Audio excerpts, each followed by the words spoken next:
အမျိုးသမီးနှစ်ယောက်ဥယျာဉ်တစ်ခုထဲမှာလမ်းလျှောက်နေရင်တခြားအချိန်တစ်ခုစီခဏတာရောက်ရှိသွားခဲ့တဲ့ဖြစ်ရဆန်းဒါဟာ1900ခုနှစ်တုန်းကရှာလော့မိုဘာလီနဲ့အီလင်နာဂျော်ဒိန်တို့ဘာဆိုင်နန်းတော်ထဲလဲပတ်နေတုန်းဖြစ်ပျက်ခဲ့တာပါ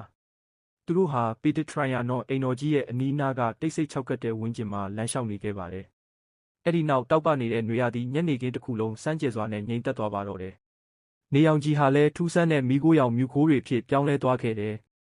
မကြခင်မှာပဲသူတို့ဟာအင်ဂျီအစိမ်းရောင်တွေနဲ့ရှေးဟောင်းအုတ်ထုပ်တွေစောင်းထားတဲ့အမျိုးသားချို့ကိုမြင်ခဲ့ရပါတယ်။သူတို့ရဲ့စကားပြောတံတွေဟာခေတ်သစ်လူသားတွေရဲ့နားထဲမှာတော့ရှေးဆန်ပြီးထူးခြားနေခဲ့ပါတယ်။သူတို့အရှိကဥယျာဉ်လမ်းဘေးမှာတော့အမျိုးသမီးတစ်ယောက်ဟာအေးအေးလူလူပကြီးဆွဲနေခဲ့တာပါ။သူမဝတ်ဆင်ထားတဲ့ဝတ်စုံဟာလည်းခေတ်သစ်လောကထက်ရာစုနှစ်ပေါင်းများစွာပိုပြီးရှေးကျနေခဲ့ပါတယ်။ဧည့်သည်မျိုးသမီးနှစ်ယောက်လုံးဟာရုတ်တရက်အလွန်မင်းထိတ်လန့်ချောက်ချားပြီးဝမ်းနည်းတဲ့ခံစားချက်မျိုးခံစားခဲ့ရပါတယ်။မကြခင်မှာပဲအဲ့ဒီထူးဆန်းတဲ့မြင်ကွင်းတစ်ခုလုံးဟာလက်ရှိကမ္ဘာစီကိုရုတ်တရက်ပြန်လဲပြောင်းဝင်သွားခဲ့ပါတော့တယ်။နောက်ပိုင်းသုတေသနပြုချက်တွေအရအမျိုးသမီးနှစ်ယောက်မြင်တွေ့ခဲ့တဲ့လမ်းကြောင်းတွေဟာ1900ခုနှစ်မတိုင်ခင်ဆယ်စုနှစ်များစွာကတည်းကပျက်စီးသွားခဲ့ပါပြီ။ပကြီးဆွဲနေတဲ့အမျိုးသမီးရဲ့ပုံစံဟာလည်းမာရီအန်နွာနက်ရဲ့သမိုင်းဝင်ပကြီးပုံသူတွေနဲ့ထပ်တူနီးပါးတူညီနေခဲ့တာပါ